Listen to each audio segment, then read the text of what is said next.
Hello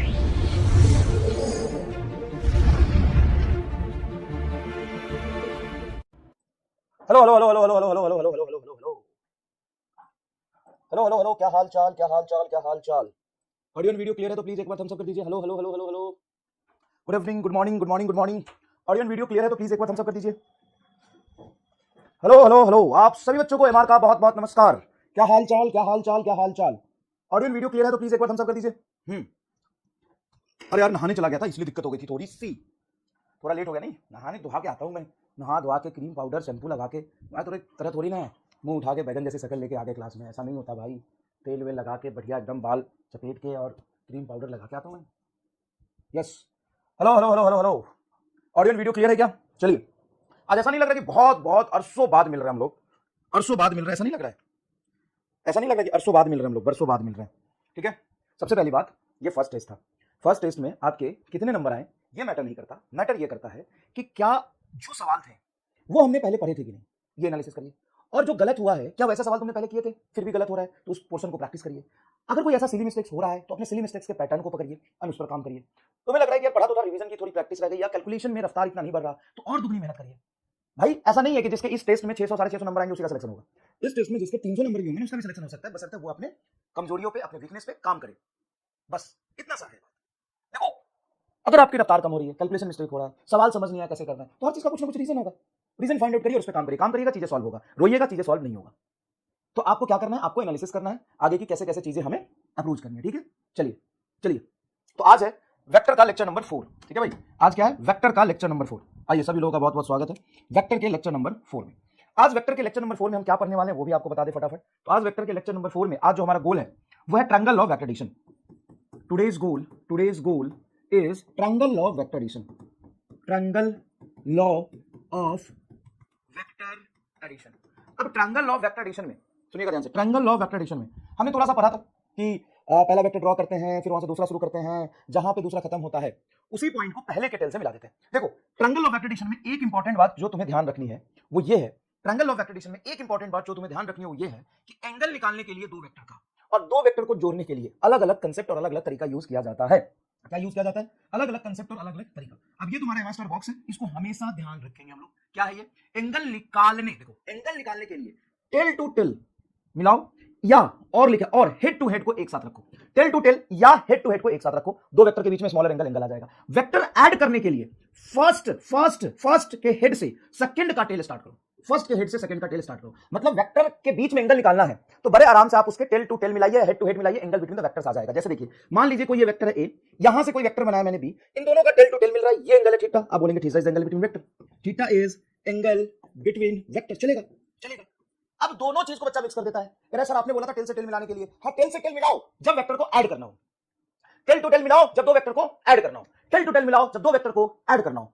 तो समझ गए, टेल टू टेल मिलाएंगे जब दो वेक्टर को ऐड करना हो, जब आपको सॉरी दो वेक्टर के बीच में एंगल निकालना है, sorry sorry sorry, tail to tail मिलाओ जब दो वेक्टर के बीच में एंगल निकालना है टेल टू टेल मिलाओ जब दो वेक्टर के बीच में एंगल निकालना हो। देखो लिखा है, एंगल निकालने के लिए टेल टू टेल या हेड टू हेड को एक साथ रखो, टेल टू टेल मिलाओ जब दो वेक्टर के बीच में एंगल निकालना हो, टेल टू टेल मिलाओ जब दो वेक्टर के बीच में एंगल निकालना हो। ठीक है, उसके बाद जब वेक्टर एडिशन करना हो तो पहला वेक्टर ड्रॉ करो, सर कर दिया, पहला वेक्टर ड्रॉ कर दिया, जहां पे पहला खत्म हो रहा है उसके सर पे पैर रख के दूसरा वेक्टर बना दो, उसके सर पे पैर रख के दूसरा वेक्टर बना दो, उसका सर पे पैर रख के दूसरा वेक्टर बना दो। अब पहले के टेल से दूसरे के हेड को मिला दो, ये आपका resultant of A vector plus B vector बताएगा।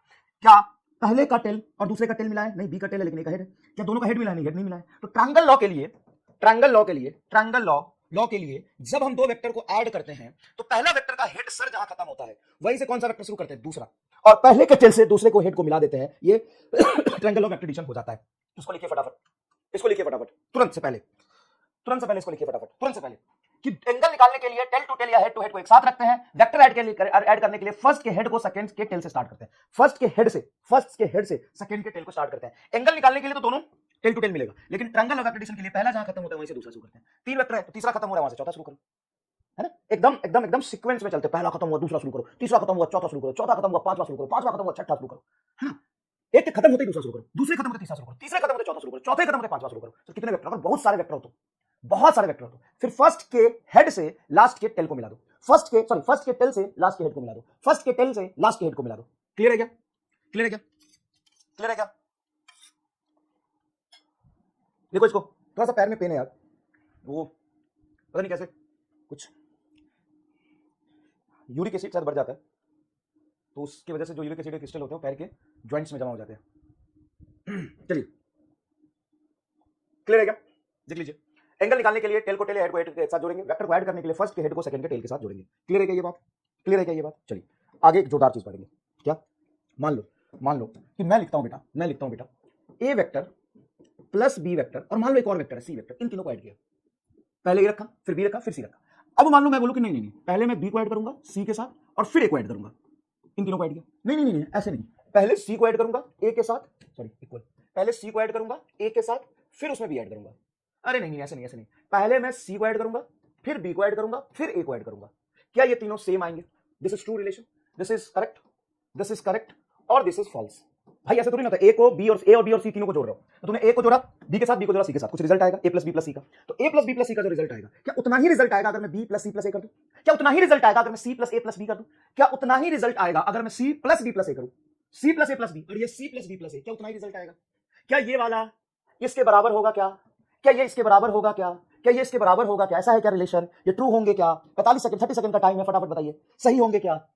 ऐसा थोड़ी होता है। ए प्लस बी प्लस सी, फिर सी प्लस बी प्लस ए, फिर सी प्लस ए प्लस बी, फिर बी प्लस सी प्लस ए। ओए बुड़बक, ऐसा कैसे हो जाएगा रे? ऐसा कैसे हो जाएगा रे? बताओ क्या बात कर रहा हूं। चलो एग्जांपल से 3 वेक्टर ले लेते हैं अपन, हवा में 3 वेक्टर ले लेते हैं। पहला है ललका वेक्टर, ललका रे, पहला है ललका वेक्टर, देखो ये ललका वेक्टर। दूसरा है पियर का वेक्टर, ये मान लो ऐसा है, ये पियर का वेक्टर, पियर का वेक्टर देखो। और चलो थोड़ा छोटा ही लेते हैं। और तीसरा है हरिहर का वेक्टर, ऐसा है। चलो ये वेक्टर बेटा ए, दूसरा वेक्टर है बी और तीसरा वेक्टर सी। ललका, पियर का, हरिहर का, 3 वेक्टर लिया। पहला है ललका, दूसरा है पियर का और तीसरा है हरिहर का। ये 3 वेक्टर का कॉम्बिनेशन है मेरे पास, ठीक है? ये 3 वेक्टर कॉम्बिनेशन, इसका आंसर आएगा करेक्ट। 66% लोगों ने, कुछ लोगों ने सही और कुछ लोगों ने तुक्का लगाया होगा, एकदम करेक्ट है रिलेशन ये। और कुछ लोगों ने 32% लोगों ने मतलब इसके अलावा फॉल्स बोला है, जो कि गलत है। अब आएगा मजा, अब तू देखना यहां पे आएगा मजा। सुनो, सबसे पहले मैं पहला परफॉर्म करता हूं। पहला क्या कहता है कि सर पहला वेक्टर लो, उसमें बी जोड़ो, फिर सी जोड़ो। चलो पहला वेक्टर मैंने लिया कॉपी करके, यहां पे पहला वेक्टर ड्रॉ किया, ए है, पहला वेक्टर ड्रॉ किया। जहां पहला खत्म हो रहा है वहीं से दूसरा शुरू करना है, दूसरा बी वेक्टर है। जहां पे पहला खत्म हो रहा है वहीं से दूसरा शुरू कर दिया, कर दिया।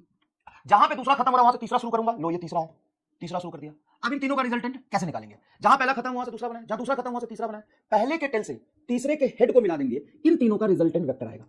क्या ये केस 1 वाला है? हाँ सर, केस 1 वाला आपने बहुत अच्छे तरीके से निकाला।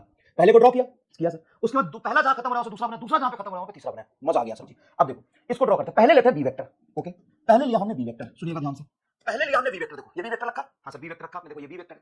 अब जहां बी खत्म हो रहा है, पहला बी है, जहां खत्म हो रहा है बी, वहां से सी शुरू कर रहा है, ये राशि वहां से क्या शुरू कर रहा है? सी शुरू कर रहा है। अब जहां सी खत्म हुआ वहां से ए शुरू करेंगे, ए तो ऐसे सीधा कॉपी करके जहां पे सी खत्म हुआ है वहीं से हम क्या शुरू करेंगे? ए शुरू करेंगे। क्या सही बनाया मैंने? ए, हाँ सर सही है, ये ए वेक्टर है आपका। अब क्या करना है सर? अब एक काम करिए, पहला कौन था? बी, पहले के टेल से तीसरा ए के हेड को मिलाइए, ऐसे मिलाइए सर जी। अब मुझे बताइए क्या ये आर वेक्टर और ये आर वेक्टर अलग है कि सेम है? कैसे पता चलेगा? देखो ना, पता चल रहा है, ये एक्स वाई प्लेन के बीच में इधर जा रहा है, हाँ ये भी एक्स वाई प्लेन के बीच में इधर जा रहा है। अगर मैं इसको उठा के पैरेलली शिफ्ट करूं और इसी पे रख दूं,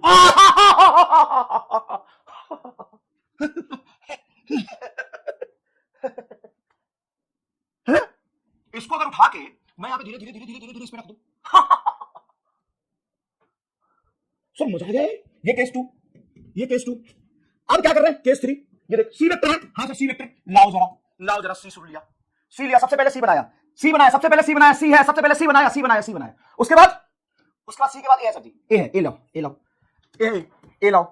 सर जी, ए लाओ। जहां सी खत्म हो रहा है वहीं से शुरू करेंगे, जहां पे सी खत्म हो रहा है वहीं से शुरू करेंगे, जहां पे सी वेक्टर खत्म हुआ है ऊपर वाला वहीं से हम क्या शुरू करेंगे? ए शुरू करेंगे, ठीक है। और फिर हम बी बनाएंगे, ये बी है, ये बी है, ये बी है। जहां से सी खत्म हुआ है वहां से हम क्या बनाएंगे? बी बनाएंगे। देखो ये बी बनाया, सॉरी जहां पे ए खत्म हुआ है वहां से बी बनाएंगे, जहां पे ए खत्म हुआ बी बनाएंगे। पहला कौन था? पहला था सी वेक्टर। सी वेक्टर कौन सा? नीचे वाला है, ये उल्टा मत करना, ये सी वेक्टर है और ये आपका ए वेक्टर, ठीक है? तो सी वेक्टर का टेल ये रहा और ए वेक्टर का हेड है, यहां मिला, ये तुम्हारा आएगा आर वेक्टर। अब सुनो, इस आर वेक्टर को इससे सेम है कि नहीं मैच कराने के लिए ले चलो। अरे भाई साहब गजब, अरे भाई साहब हाथ से प्लॉट किया इसलिए थोड़ा ऊपर नीचे हो गया, थोड़ा डायरेक्शन इसके हाथ से मिला है भाई, गजब कर रहा है सर। थोड़ा अलग नहीं है, बिल्कुल अलग नहीं है, हाथ से बनाया है भाई, थोड़ा ऊपर नीचे प्लॉट किया है इसलिए थोड़ा सा हल्का सा हो सकता है। चलो चौथा देखो, चौथा में क्या करा भाई सर? चौथा कह रहा पहले सी बनाओ, चौथा कह रहा पहले सी बनाओ, चलो सी बनाओ। ये मैंने सी रख दिया, ठीक है, सी रख दिया। उसके बाद सी के बाद सर बी कह रहा है, चलो बी रख दिया। सी जहां खत्म हुआ वहीं से बी शुरू करेंगे, बी रख दिया। देखो ना, पहले सी बनाया, देखो चौथा देखो, पहले क्या बनाया? सी कौन सा है सर? ये है, पहले सी बनाया, हाँ सर सी बनाया। उसके बाद कौन है? बी, बी कहाँ था आपका, अच्छा ये बी यहाँ पूरा का पूरा रख दिया, ये था आपका बी। फिर हमने बी बनाया और जहां बी खत्म हो रहा है वहीं से लास्ट वेक्टर ए को ड्रॉ करेंगे, लास्ट वेक्टर जहां बी खत्म हो रहा है वहां से ए को ड्रॉ करेंगे, वहां से ए को ड्रॉ करेंगे। अब ये हो गया तुम्हारा पहला वेक्टर सी, फिर दूसरा बी ए, ये रिजल्टेंट आएगा, ये तेरा रिजल्टेंट आया। चलो मिलाओ इसको, देखो ले जट आ गया, बता बता सेम आ गया कि नहीं, सेम आ गया कि नहीं, अरे बाप रे बाप, देख मिला, कहीं भी चल, कहीं भी चल, यहाँ चल, यहाँ चल, ये बोल सर, एकदम ही देखो, एकदम ऊपर ही बैठ गया, एकदम ही सेम है, देखो एकदम ही से, देख ना यहाँ पे तुमको क्या फर्क नजर आ रहा है दोनों में, देख क्या फर्क नजर आ रहा है दोनों में सर, इसको हल्का सा ऊपर नीचे करना है। हे भगवान, भाई वही रहेगा जीवन में। ये केस 4 है, ये केस 3 है, ये केस 2 है और ये केस 3। अब बताओ मजा आया कि नहीं। तो इसका मतलब ये होता है कि जब भी हम किसी भी 2 वेक्टर या किसी भी 3 वेक्टर या 4 वेक्टर 5 वेक्टर को जोड़ते हैं तो जरूरी नहीं है कि हम पहला कौन सा होगा, जरूरी नहीं है कि पहला कौन सा होगा, पहला आप कोई सा भी उठाओ, पहला उठाओ, उसके बाद कोई भी दूसरा कट आप जगह ले लो, कोई भी तीसरा का ले लो, उसे प्लॉट कर दो। वाह, बताओ मजा आया कि नहीं आया, बताओ बोलो मजा आया कि नहीं आया, एकदम वेक्टर एडिशन में मजा आएगा, देखा है कभी ऐसा, सॉरी तो जादू हो गया, जादू। अब जो थ्योरी था उसको हमने क्या किया, ग्राफिकल रिप्रेजेंटेशन से बनाया, मजा आया। क्या करना है सर, सबसे पहले पहला वेक्टर ड्रॉ करेंगे, जहां पहला खत्म हो रहा है दूसरा करेंगे, दूसरा जहां खत्म हो रहा है वहां से तीसरा करेंगे, फिर पहले के टेल से लास्ट के हेड को मिला देंगे। और मैं तुम्हें बोलूं ना, ये जो हमने यहां पे किया है इसी को कहते हैं polygon law of vector addition, इसी को कहते हैं हम polygon law of vector addition. जो ट्रायंगल लॉ का स्टेटमेंट है वही स्टेटमेंट यहां पे 2 से ज्यादा वेक्टर के लिए होता है। Triangle law of vector addition में क्या कहता है, पहला बनाया, जहां पहला खत्म हो रहा है दूसरा बनाया, जहां पे दूसरा खत्म हो रहा है उस पॉइंट को पहले के टेल से मिला। यहां पे 3 वेक्टर 4 वेक्टर के लिए जो काम करेंगे सेम ट्रायंगल लॉ जैसा, उसको कहते हैं पॉलीगन लॉ, मतलब पॉलीगन वेक्टर है।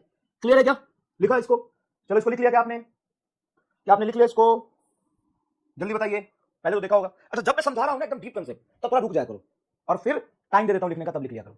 चलो बोलो बोलो,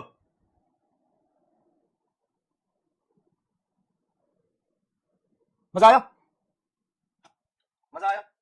अच्छा चलो वेक्टर रोटेट करने में, रोटेशन ऑफ वेक्टर, वेक्टर को रोटेट करते हैं तो वेक्टर चेंज आ जाता है, वो कैसे चेंज आ जाता है वो देखते हैं थोड़ा सा, वो कैसे चेंज हो जाता है वो देखते हैं थोड़ा सा। देखो क्या कह रहा है, a vector is 2i cap rotated bye 90 degree anti clockwise.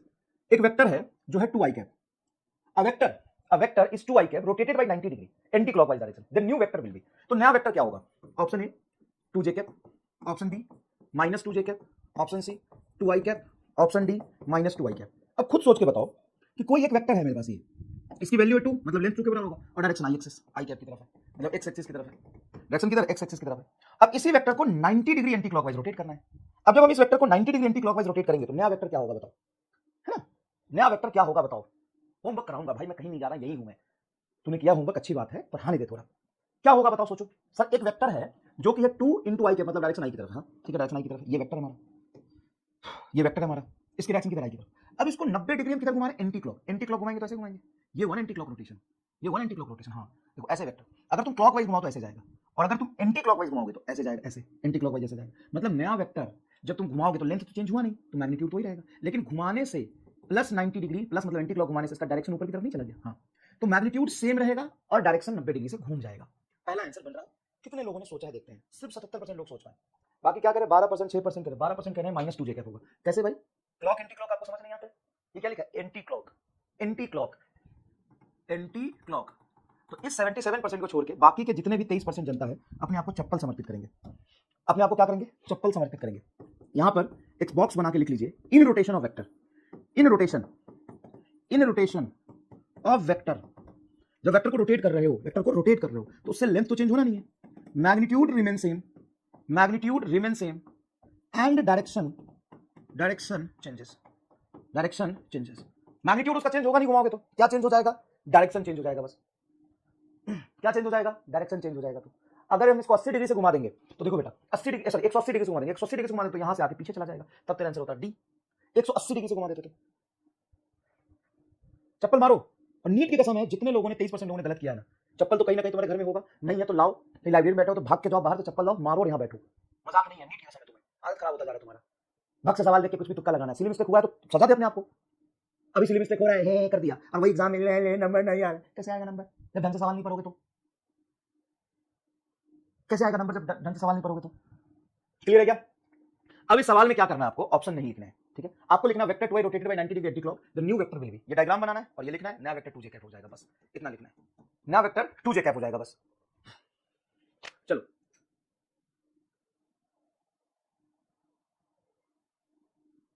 जूता है मार लो, हाँ जूता मार ले, जूता चप्पल एक ही चीज होगा, जूता मार ले।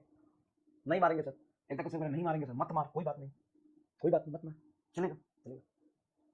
बाकी लोग देखो होता क्या है कि जब तुम चप्पल खाओगे ना, तुमको याद रहेगा कि यार एंटी क्लॉक और क्लॉक की गलती में मैंने चप्पल खाई थी, तो वो गलती तुम दोबारा नहीं करोगे। लाइब्रेरी में लड़के हैं तो क्या हो गया, मतलब तुमको इज्जत प्यारी है कि अपना सिलेक्शन प्यारा है, क्या चाहिए जीवन में। तुमको इस बात से फर्क पड़ता है कि लड़के मुझे देखेंगे, ये लड़के को दिखाने गई हो लाइब्रेरी में, तो पढ़ने गई हो, तो पढ़ने गई हो ना, तो 1% भी तुमको ये एहसास नहीं होना चाहिए कि आसपास में कौन है। चप्पल नीचे उठाए मारो और पढ़ना शुरू कर दो। इस बात से क्या ही फर्क पड़ता है कि वहाँ पे लड़के हैं लड़कियां हैं, लोग क्या कहेंगे। क्या तुमको आज से 6 महीने बाद उसी लाइब्रेरी में बैठना है, उन्हीं लड़कों के बीच रहना है, उन्हीं लड़कियों के बीच रहना है कि कॉलेज में जाना है? क्या उस बात से फर्क पड़ता है कि कौन क्या कहेगा, कौन क्या देख रहा है? हाँ अगले साल ड्रॉप लेना है तो अलग बात है, ठीक है। चलो आगे बढ़ते हैं, क्लियर है क्या? अब इस पे थोड़ा सा लेवल अप सवाल देता हूँ। क्या? अब वेक्टर, वेक्टर ए बराबर 2i cap plus 2j cap, 2i cap और 2j कैप एक वेक्टर है, मतलब एक वेक्टर सिर्फ i में नहीं है, सीधा नहीं है। पहले वाला वेक्टर सीधा था x में, उसको घुमा दिया सीधा y में चला गया। अब ये वेक्टर का x कंपोनेंट है 2 एंड y कंपोनेंट भी है 2j कैप, ये वेक्टर है, ये vector.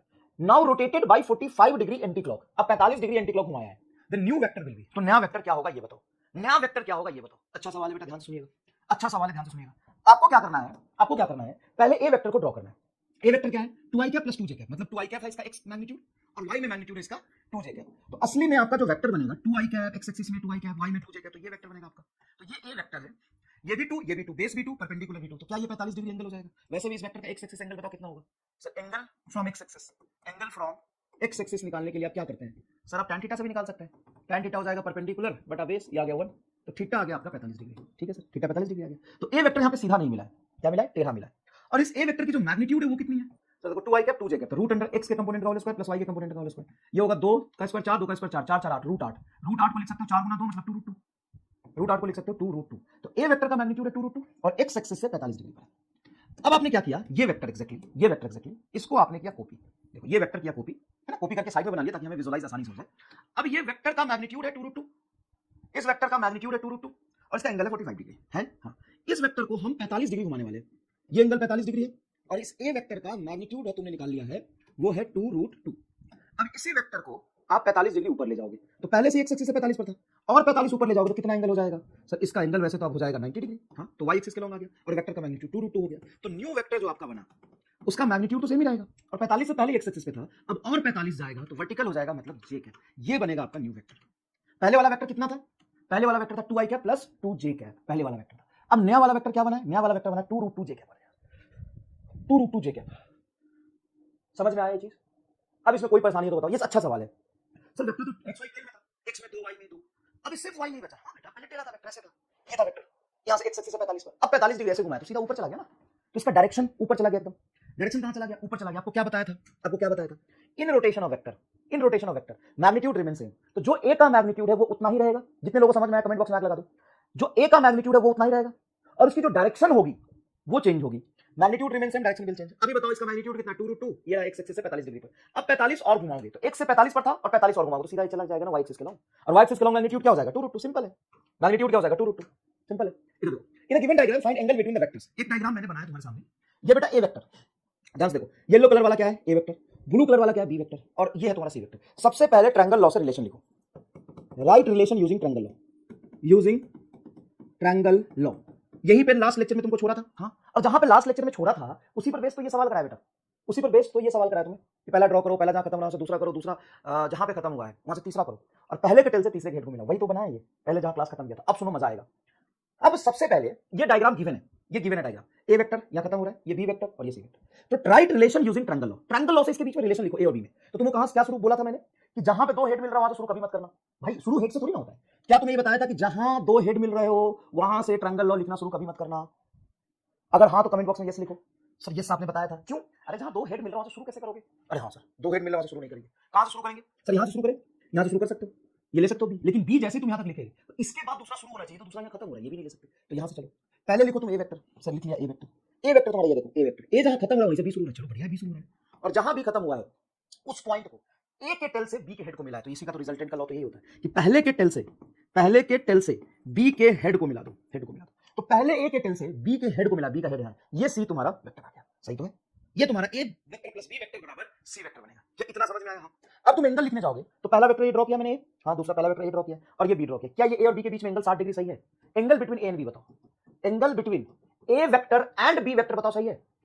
Sir angle between A and B सही नहीं है, क्यों? क्योंकि एंगल निकालने के लिए हम हेड और हेड को मिलाएंगे। यहाँ पे एक का हेड है दूसरे का टेल है, या हम टेल और टेल को मिलाएंगे। सर एक का टेल है दूसरे का हेड, सही नहीं है। अब इस ए वेक्टर को पैरेलली एक्स में तुम आगे शिफ्ट कर सकते हो। अगर ए वेक्टर मानोगे ये आगे शिफ्ट कर दिया पूरा का पूरा, तो ए का टेल और बी का टेल, तो ये एक्चुअल में एंगल आएगा 120 डिग्री। वाओ, ए और बी के बीच का एंगल होगा 120। चलो बी और सी बोलो, angle between B vector and C vector बताओ क्या होगा। Sir B B B B से यहां खत्म हो रहा है, हाँ, और सी भी यही खत्म हो रहा है, दोनों का हेड है, हाँ 60 डिग्री, बिल्कुल सही है 60 degree. Angle between A and C vector बोलो, A vector and C vector बोलो। सर ए का टेल और सी का टेल, दोनों का टेल यहां पे मिल रहा है, दोनों का टेल मिल रहा है, ये भी 60 डिग्री आएगा। बोलो मजा आया कि नहीं? तो हमने ट्रायंगल लॉ यूज करके पहले रिलेशन लिखा। ट्रायंगल लॉ का अलग कंसेप्ट है, वो एकदम पहला खत्म तो दूसरा शुरू, पहले के टेल से दूसरे के हेड को मिला दिया, ये कहते हैं ट्रायंगल ऑफ एक्रेडिशन। और एंगल निकालने के लिए टेल से टेल या हेड से हेड मिलाओगे। अब यहां पर ए और सी का टेल है तो 60 डिग्री सही है, बी और सी का हेड है तो 60 डिग्री सही है, लेकिन ए का हेड और बी का टेल है, सही नहीं है, ये सही नहीं है, ये सही नहीं है, ये सही नहीं है। क्या सही होगा? देखो ये सही होगा। बोलो मजा आई, बोलो मजा आई। तो ताल से ताल कभी भी मिला दोगे क्या? ताल से ताल कभी भी मिला दोगे क्या? नहीं सर, ताल से ताल हम तभी मिलाएंगे, ताल से ताल हम तभी मिलाएंगे जब हमें एंगल निकालना हो, और जब हमें ऐड करना हो, तो पहला जहां खत्म वहीं से दूसरा शुरू, दूसरा जहां पे खत्म वहीं से तीसरा शुरू। चलो भाई, यहां तक कोई डाउट है? कलम सब लोग नीचे रख, इसमें एक्सटीरियर एंगल वाली प्रॉपर्टी भी प्रूफ हो गई सर। सही कह रहा है झोमू, पहली बार खोलते ही मेरा दिल गदगद हो गया यार, तुम लोग बहुत दिमाग से पढ़ने लगे हो आजकल। हाँ देखो, ये 60 डिग्री, ये 60 डिग्री का सम, ये 120 डिग्री, सही है, सही है। ट्रायंगल लॉ क्यों लगाया सर? अगले तो देख के ही पता चल रहा है, तो देख के इसलिए पता चला थोड़ा, क्योंकि हम पढ़ा लिया हुआ, सीख ले लिया। ट्रायंगल लॉ से देख के पता चले थे, हमें पता कैसे चलता है कि 120 डिग्री एंगल हो गया 60 डिग्री, दोनों का ऐसे ऐसे मिलेगा ना तो सही एंगल होगा, ऐसे ऐसे में सही नहीं होगा, क्योंकि ये मुंडी और ये इसका मुंडी, मुंडी से मुंडी मिला ही नहीं, तो एंगल सही नहीं होगा, सही नहीं है ये। बीएनसी समझ नहीं आया, बीएनसी समझ नहीं आया इसको, अंकित कुमार को बीएनसी समझ नहीं आया। अरे इसको फोन मत लगाओ यार, इसका शक्ल मैंने देखना चाहता हूं, बंदूक का, इसका डाउट देखना चाहिए मुझे। हाँ बी और सी, ए बुर्बक, ये बी हाउ, बी का यहाँ पे हेड हो गया, हाँ, और सी का यहाँ पे हेड हो गया, हाँ, क्या दोनों का हेड मिल रहा है? हाँ, तो सही ना है ना, दोनों का मुंडी से मुंडी मिला दिया, प्यार से प्यार हो गया। देखो एंगल 60 डिग्री आ गया। एंगल हमेशा प्यार से निकालते हैं, ठीक है ना? एंगल हमेशा कैसे निकालते हैं सर? 120 कैसे आया? सच में डाउट है क्या सबको? 120 कैसे? देखो ये वेक्टर है ए और ये वेक्टर है बी, क्या ए का हेड है और बी का टेल है? हाँ, सही एंगल नहीं बन रहा, तो हम क्या करेंगे, ए को आगे शिफ्ट करेंगे, ए पैरेलल टू एक्स एक्सिस यहां शिफ्ट हो गया, ये तुम्हारा ए वेक्टर बन गया। अब बोलो ए वेक्टर का टेल और बी वेक्टर का टेल है, टेल से टेल मिला, ये एंगल सही होगा। अब ये 60 है तो टोटल 180 होता। अच्छा ये नहीं समझ में आया, टोटल 180 उसमें 60 घटा दोगे तो ये 120 बचेगा। ओहो शिट, हाँ बेटा सही कह रहे हो, अगर हम बी को डाउन लाएंगे तो भी वो सही हो जाएगा, तो भी वो सही हो जाएगा। चलो अब सब लोग एक काम करिए, अपना कॉलम नीचे रख दीजिए, कॉलम नीचे रख दीजिए, सब लोग अपना कॉलम नीचे रख दीजिए। आइए शुरू करते हैं ट्रायंगल ऑफ वेक्टर एडिशन का डिटेल एनालिसिस।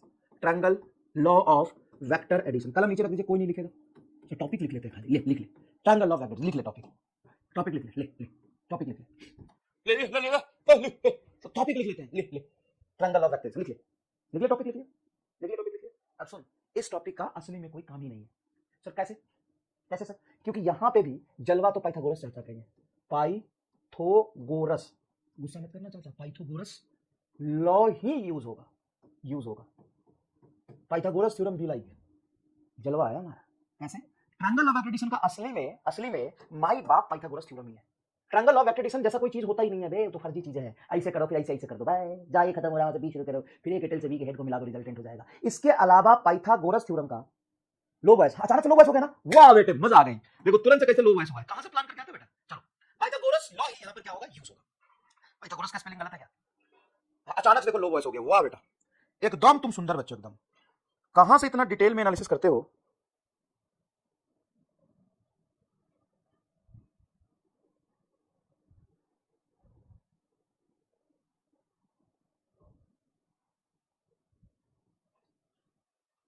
पाइथागोरस का स्पेलिंग देख लो यार, नहीं तो मां जान खा जाएगा। पाइथागोरस क्या होता है स्पेलिंग? PYTHA, PYTHA, अच्छा पाई PYTHA GORAS, पाइथागोरस लॉ ही यूज होगा। क्या लॉ यूज होगा? Pythagoras law. अब तुम्हें समझना है, पता है तुम्हें क्यों बताया तुम्हें ये चीज, कि तुम्हें दिमाग में ना ये इमेज बैठे। आधे घंटे से वॉइस ठीक था तो अभी वैसे वॉइस लो हो गया, आधे घंटे से वॉइस एकदम ठीक था और अचानक से तुम्हारी स्पैमिंग शुरू हो गई कि वॉइस लो है। कैसे बेटा बताना जरा, वॉइस ठीक है तो एक बार थम्स अप कर दीजिए सभी लोग।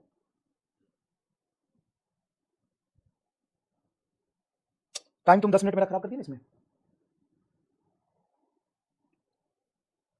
चलिए नहीं रहे तो।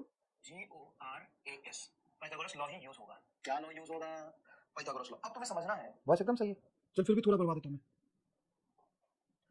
एकदम थोड़ा सा वॉइस बढ़ा दीजिए प्लीज, एकदम थोड़ा ही बढ़ाइए क्योंकि वॉइस लगभग ठीक है, पता नहीं अचानक से स्पैम कहाँ से शुरू हो जाती है। मुझे लगता है कुछ वेब पे सही चल रहा होगा और कुछ फोन में थोड़ा गड़बड़ चल रहा होगा, तो थोड़ा वॉइस बढ़ा दीजिए। चल देख, सब लोग कमेंट करना बंद कर दीजिए और पेन नीचे रख दीजिए, लिखना नहीं है, ध्यान से पहले सुनना है, चीजों को समझना है। क्या समझना है?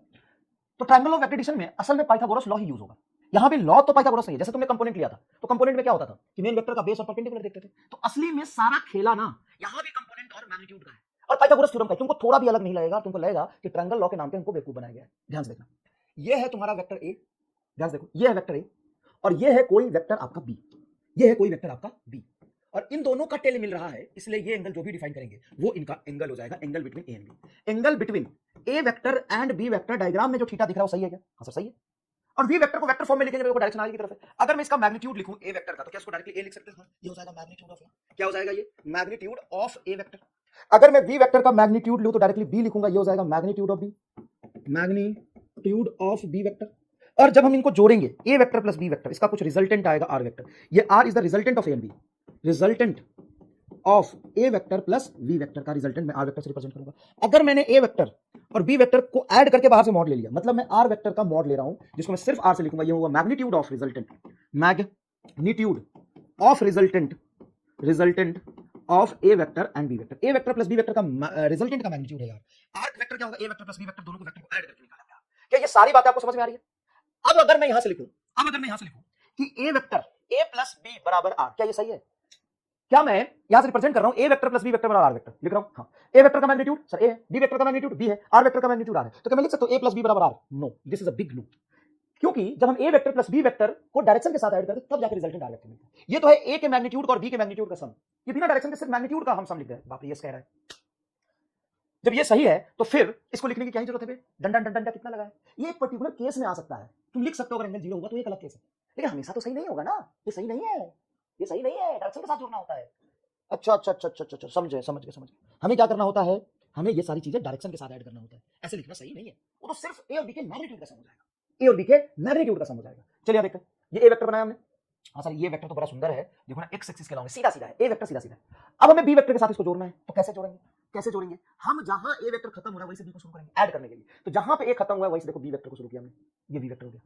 क्या ए वेक्टर एक्स एक्सिस के अलावा है और एक्स एक्सिस से थीटा एंगल ऊपर था बी? हाँ सर, तो यहां से हम क्या कह सकते हैं कि एक्स एक्सिस से थीटा ऊपर है बी। हाँ सर ठीक है। अब ए वेक्टर तो तुम्हारा सीधा सीधा है और बी तुम्हारा टेढ़ा है, तो दोनों को सीधा कैसे बनाए? दोनों को सीधा बनाने के लिए बी का कंपोनेंट हम एक्स एक्सिस की तरफ ले लेते हैं। क्या करते हैं? बी का कंपोनेंट हम एक्स एक्सिस की तरफ ले लेते हैं, एक्स एक्सिस की तरफ। एक बात बताओ, बी का कंपोनेंट लेंगे तो ऐसे तो रेक्टेंगुलर कंपोनेंट आता है, बी का एक कंपोनेंट इधर क्या होगा? B cos theta. कैसे होगा बी cos थीटा? अरे भाई, जैसे थीटा एंगल बनता है उधर cos कंपोनेंट होता है। हाँ सर, तो बी का कंपोनेंट इधर होगा बी cos थीटा, और ये क्या हो जाएगा? Vertical component. तो देखो इस बी का कंपोनेंट थीटा की तरफ होगा बी cos थीटा, और परपेंडिकुलर ऊपर ये बी का इधर होगा बी cos थीटा, ये होगा B sin theta. B sin theta को आप यहां भी बना सकते हो। कैसे? तो जो वर्टिकल डायरेक्शन में कंपोनेंट है यही तो है, इसको तुम यहां भी तो बना ही सकते हो भाई, देखो क्या दिक्कत है। हाँ सर सही है, तो ये बन गया तुम्हारा बी वेक्टर। अब हमने बी को दो पार्ट में तोड़ लिया। अब जैसे बी को दो पार्ट में तोड़ा तो ए और बी cos थीटा एक लाइन में आ गए। हाँ सर, ये पूरा बन जाएगा आपका यहां से यहां तक ए और प्लस बी cos थीटा, तो इसको तो डायरेक्टली जोड़ देंगे ए प्लस बी cos थीटा, क्योंकि पूरा का पूरा लेंथ एक्स एक्सिस में, और यहां से परपेंडिकुलर आपका ये है बी sin थीटा। हाँ सर, ये आ गया बी sin थीटा। अब बताओ ए के टेल से बी के हेड को मिलाएंगे, क्या यही रिजल्टेंट होगा? हाँ, यहां भी तो वही आएगा, देखो ए के टेल से बी के हेड को मिला, ये रिजल्टेंट है, ये रिजल्टेंट वेक्टर है। अब ये रिजल्टेंट का मैग्नीट्यूड पाइथागोरस थ्योरम से तो निकलेगा, ए प्लस बी cos थीटा पूरा का पूरा बेस बन गया, इससे परपेंडिकुलर तुम्हारा ये बी sin थीटा बन गया, देखो राइट एंगल ट्रायंगल आ गया। अब राइट एंगल ट्रायंगल में हम लगाएंगे पाइथागोरस थ्योरम। यहां पे क्या लगाएंगे? Pythagoras theorem. क्या कहता है पाइथागोरस थ्योरम? सर हाइपोटेन्यूज, इसका जो लेंथ होगा आर वेक्टर का जो रिजल्टेंट होगा आर वेक्टर का होल स्क्वायर बराबर बेस का होल स्क्वायर ए प्लस बी cos थीटा, ये cos थीटा का होल स्क्वायर प्लस परपेंडिकुलर का होल स्क्वायर। कितने लोगों को ये चीज समझ में आ गया? जल्दी बता दो, कितने लोगों को ये चीज समझ में आ गया? जल्दी बता दो। सर आपने क्या किया? दो वेक्टर है हमारा ए और बी, तो बी का कंपोनेंट आपने ए की तरफ लिया। हाँ, तो बी का कंपोनेंट हमने ए की तरफ लिया, एक्स एक्सिस की तरफ लिया, तो ये बी cos थीटा हो गया, बी sin थीटा हो गया। कंपोनेंट लेना सिखाया था। अगर तुम्हें कंपोनेंट लेना भी नहीं आ रहा, मान ले इसको मैं मानता हूं x, इसको मैं मानता हूं y, ठीक है, इसको मैं मानता हूं x, इसको मैं मानता हूं y। अब बताइए ट्रायंगल बन रहा जिसमें ये थीटा है, ये बेस है, ये परपेंडिकुलर है, तो cos थीटा क्या लिखोगे? सर cos थीटा यहां पे होगा ये लेंथ x बटा हाइपोटेन्यूज b, तो x बराबर क्या आएगा? b cos थीटा, यही तो है b cos थीटा। पता बुर्बक है क्या यार? कंपोनेंट लेना इतना तुम्हें सिखाया, इस पे तुमको इतनी प्रैक्टिस कराई, फिर भी कह रहे सर इसको रिपीट कर दीजिए। डायरेक्टली हेलीकॉप्टर लैंडिंग हुआ है, तुमको लगा वेक्टर ही तो है, हम कूद के सीख लेंगे, तो ये सिखाया तुम्हें कंपोनेंट लेना। तो ये हो गया a plus B cos theta, यहां से यहां तक लेंथ हो गया a plus B cos theta, base का होल स्क्वायर प्लस परपेंडिकुलर का whole square hypotenuse. Sir R square को उधर ही ले जाओ, तो स्क्वायर तो ले जाएंगे तो रूट होगा, r बराबर root under a plus B का होल स्क्वायर, बताओ क्या होगा? a plus B cos theta whole square, पहला टर्म है, दूसरा टर्म है, ये होता है a स्क्वायर प्लस 2 पहले टर्म की वैल्यू ए, दूसरा term B cos theta plus B cos theta का होल स्क्वायर, मतलब B square cos square theta. Simple A plus B का होल स्क्वायर लगाया, A plus B cos theta का whole square क्या हो, ए का होल स्क्वायर प्लस 2ab, देखो 2 A B cos theta plus B cos theta का whole square, B square cos square theta, और ये बी साइन थीटा का होल स्क्वायर मतलब B square sine square theta. साफ साफ तुमको दिख रहा होगा यहाँ पर। इन दोनों टर्म को ध्यान से देखो, B square cos square theta, B square sine square theta. चलो मैं तुमको लिख के बताता हूँ, ये हो गया A square plus 2ab cos theta plus यहाँ से बी स्क्वायर कॉमन निकालो, यहाँ से बी स्क्वायर कॉमन निकल गया, ये बन गया sign square theta plus cos square theta. पूरा ड्राइव करके ड्रॉपर में कौन पढ़ाता है यार, 11वीं के जैसे। चल कोई बात नहीं, देख लो। तो आर बराबर हो गया रूट अंडर ए स्क्वायर, हाँ sir, plus 2ab cos theta, हाँ सर, प्लस बी स्क्वायर। ये तुम्हारा रिजल्टेंट आ गया, ये तुम्हारा रिजल्टेंट आ गया। क्या है sir, A square plus 2ab cos theta plus B. अच्छा देखो, ऐड ही किया, इसको पहले इसको बाद में भी लिख सकते हैं भाई, ये प्लस ये। तो रिजल्टेंट का जो मैग्नीट्यूड आ रहा है वो आ रहा है root under A square plus B square plus 2ab cos theta. अब सुनना यहाँ पर ध्यान से, क्या इस टर्म में जितनी भी चीजें लिखी हैं, उस सब के बारे में इंट्रोडक्शन आपको पहले से दिया मैंने। बताओ ए क्या है, ए वेक्टर है क्या? नहीं, ए वेक्टर है नहीं, ए वेक्टर है नहीं, ए तो मैग्नीट्यूड ऑफ ए वेक्टर है। What is A sir? Magnitude of A vector. Yes, what is B sir? Magnitude of B vector. What is R? Magnitude of resultant. देखो, magnitude of resultant. What is theta? Angle between A and B. तो R is nothing but resultant का magnitude. R is nothing but magnitude of resultant. That is equal to root under A के magnitude का square plus B के magnitude का square plus 2AB cos theta. Where theta is the angle between A and B. Where theta is the angle between A and B. Where theta is the angle between A and B. Where theta is the angle between A and B. ये सारी चीजें आपको बताइए। अच्छा, सारी चीजें बताइए। अच्छा, एक बात बताओ और, क्या A और B के बीच में एंगल थीटा था? हाँ सर। देखो, A वेक्टर ये रहा और B वेक्टर ये एंगल थीटा। क्या ये जो R आया है वो भी A वेक्टर से थीटा एंगल ही बनाएगा? नहीं, अल्फा बनाएगा कुछ। भाई यहाँ पे तुम ऐसे कॉपी करके भी देख सकते हो। ये तुम्हारा मान लो B वेक्टर, इसको मैं लाता हूँ A के पास रखता हूँ, ये तो थीटा एंगल ज्यादा है ना। तो वैसे भी देख सकता है, देख, जैसे बेटा ये बी वेक्टर है, ये तेरा बी वेक्टर है, मैंने कॉपी कर लिया है। देख, मैं बी वेक्टर को यहां रखता हूं, ए के पास रखता हूं ताकि थीटा को विजुअलाइज कर पाऊं। तो थीटा एंगल तो ये था ना तेरा, ए और बी के बीच का एंगल। अब दो वेक्टर का जब नेट इफेक्ट जोड़ते हो तो कहीं ना बीच में ही आएगा, वो आएगा कहीं ना कहीं ए और बी के बीच आएगा, मतलब एग्जैक्ट बीच में नहीं, उसके बीच में कुछ एंगल पे होगा, तो ये बना अल्फा। तो tan अल्फा क्या हो जाएगा? बहुत आसान है, tan अल्फा इस परपेंडिकुलर बटा पे सारा जलवा यहाँ पे पाइथागोरस ट्रायंगल का ही है। यहाँ से tan अल्फा ये पूरा परपेंडिकुलर और ये बेस लपेट दे, सर परपेंडिकुलर तो b sin थीटा, हाँ b sin थीटा है बटा a plus b cos theta. ये तुम्हारा अल्फा है, angle between a vector and r vector. r और a के बीच का जो एंगल है वो है। अच्छा सर जी, समझ में आ रहा है? थोड़ा ही समझना है, पूरा एक ही बार में समझ जाएगा क्या? अब बता तू मुझे आराम से दिल पर हाथ रख के एकदम स्मूथली तुम्हारे खून में उतर गया कि नहीं ये सब चीजें? सर इसमें कुछ है ही नहीं, सर सिर्फ यही समझना था कि इसका हमने कंपोनेंट लिया तो पाइथागोरस ट्रायंगल बन गया। अब पाइथागोरस का जलवा है, ट्रायंगल लॉ हलवा है, पाइथागोरस लॉ का जलवा है, ट्रायंगल लॉ एकदम हलवा है। ला बता, राइट करो, हाँ राइट करो, एकदम राइट कर दो। पाइथागोरस थ्योरम का जलवा है, ट्रायंगल लॉ हलवा है, एकदम स्मूथली। ऐसा भी नहीं कि इसमें कोई हाथी वाला चीज है, एकदम स्मूथली देखो। तो कोई भी यहां से कहीं से भी कोई कंफ्यूजन है क्या? नहीं। अच्छा, ये जो लिखा है ये आपको याद होना चाहिए, ड्राइव करके आपको याद होना चाहिए। ये मार रट्टा है, ये मार नहीं है, मार रट्टा। तो r बराबर root under a square plus b square plus 2ab cos theta, r बराबर root under a square plus b square plus 2ab cos theta, r बराबर root under a square plus b square plus 2ab cos theta, बस। r बराबर root under a square plus b square plus 2ab cos theta, r बराबर root under a square plus b square plus 2ab cos theta, बस। समझ लो, कोई tension नहीं, एकदम आसान है, एकदम आसान है। तो देखो, आओ। अच्छा, लिखा नहीं होगा, लिखो पहले, लिखो जल्दी, कमान। लिखो, थोड़ा सा तो है, तुरंत लिख लोगे, जल्दी लिखो।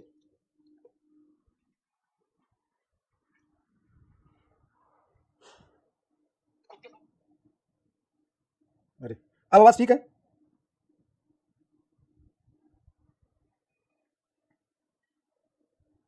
अब आवाज ठीक है?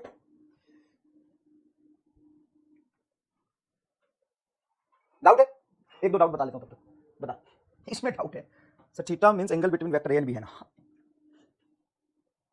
पहला लाइन जो लिखा है वही इसका डाउट है, और लाइन में कोई डाउट नहीं, बोला कि थीटा एंगल ए और बी का इसका एंगल है ना सर जी। क्या लिखा है मैंने? फारसी में लिखा है साला, बिमल भट्ट। अजब है सर, ड्राइव क्यों कर रहे हैं? बोरिंग हो रहा है लेक्चर। हाँ तो बोरिंग हो रहा है तो जाके उधर हार्पिक पी ले, मजा आ जाएगा।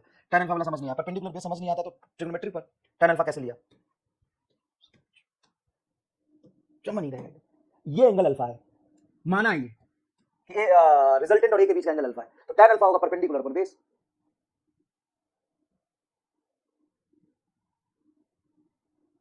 tan अल्फा होगा परपेंडिकुलर अपन बेस, गजब। इस डाउट में क्या पूछ रहा है यार कि tan अल्फा कैसे लिया? ये तेरा बेस है यहां से यहां तक, ये परपेंडिकुलर है, हाइपोटेन्यूज, tan अल्फा होगा परपेंडिकुलर अपन बेस। हां यार, कैसे लोग आते हैं यार यहां पे। चलो आओ इस पर चर्चा करें थोड़ा सा। तो r बराबर तुमने निकाला root under a square plus b square plus 2ab cos theta. हां सर, हमने निकाला r बराबर a square plus b square plus 2ab cos theta निकाला, हां निकाला। आर बराबर A square plus B square plus 2ab cos theta निकाला। अब हम यहाँ पे केस 1 देखते हैं कि अगर यहाँ पर थीटा 0 डिग्री होता तो क्या होता। तो थीटा 0 डिग्री मतलब ये जो एंगल आपने लिया है वो तो इधर लिया है सर जी, हाँ उधर लिया है, ए और बी इधर है, लेकिन अगर ये 0 होता तो क्या होता। तो सर ये दोनों वेक्टर पैरेलल होते। तो पहले डायग्राम बना के देखो कि ये रहा आपका ए वेक्टर और ये रहा आपका बी वेक्टर, दोनों पैरेलल है भाई। थीटा 0 डिग्री का मतलब पैरेलल वेक्टर होता है, तो ये तो पैरेलल वेक्टर बन जाएगा सर। हाँ तो रिजल्टेंट आपका पैरेलल वेक्टर के बीच में तो पैरेलल वेक्टर के केस में आना चाहिए। यहाँ पे देखो cos 0 डिग्री रखोगे, हाँ तो रूट अंडर, देखो यहाँ 0 रखो ऐसे हवा में नहीं, a square plus B square plus 2ab cos 0, और cos 0 डिग्री क्या होता है 1, तो मैंने a square plus B square plus 2ab मतलब a प्लस बी का whole square, a plus B का होल स्क्वायर तो बना, a square plus B square plus 2ab plus B का होल स्क्वायर एंड रूट, तो r बराबर simple आएगा a plus B. Sir देखो आप कह रहे थे नहीं आएगा, देखो आ गया। तो भाई ये तब आया है जब एंगल में 0 डिग्री ले रहा था दोनों थीटा के बीच में, दोनों एंगल के वेक्टर के बीच में, दोनों वेक्टर के बीच में एंगल 0 डिग्री लोगे तब ये पैरेलल वेक्टर बनेगा और सीधा सीधा ऐड हो जाएगा। सिंपल एग्जांपल से और फील लेके समझो कि मान लो कि एक ऑब्जेक्ट है, उस पर मैंने फोर्स F1 लगाया 8 न्यूटन और दूसरा फोर्स F2 लगाया 6 न्यूटन, ये सीधा नेट फोर्स हो जाएगा आपका 8 न्यूटन प्लस 6 न्यूटन बराबर 14 न्यूटन। आप ऐसा करते हो, क्यों करते हो ऐसा? फिर तो वेक्टर लॉ लगाया, एंगल के साथ देखो, एंगल के साथ ही देख रहा हूं, दोनों पैरेलल है, तो डायरेक्टली उनका मैग्नीट्यूड का सम जो होगा वो वेक्टर का सम आ जाएगा। डायरेक्टली a प्लस बी बराबर, यार वेक्टर क्या था sir, a vector plus B vector का रिजल्टेंट था, वो डायरेक्टली इनके मैग्नीट्यूड का सम आ रहा है। क्यों? क्योंकि दोनों के बीच में एंगल 0 डिग्री है, तभी ये चमत्कार होगा कि बिना एंगल के साथ, बिना एंगल को देखे हुए डायरेक्टली मैग्नीट्यूड को ऐड कर दोगे, वही होगा। ठीक है, देखो a square plus B square plus 2ab is nothing but a plus B का होल स्क्वायर। 2ab कहां गया? कह रहा हो तो सर आपने a square plus B square plus B का होल स्क्वायर लिख दिया, 2ab कहां गया? और रॉन्ग लिख रहे हैं इसको, 2ab कहां गया? रॉन्ग है, cos थीटा बराबर 1।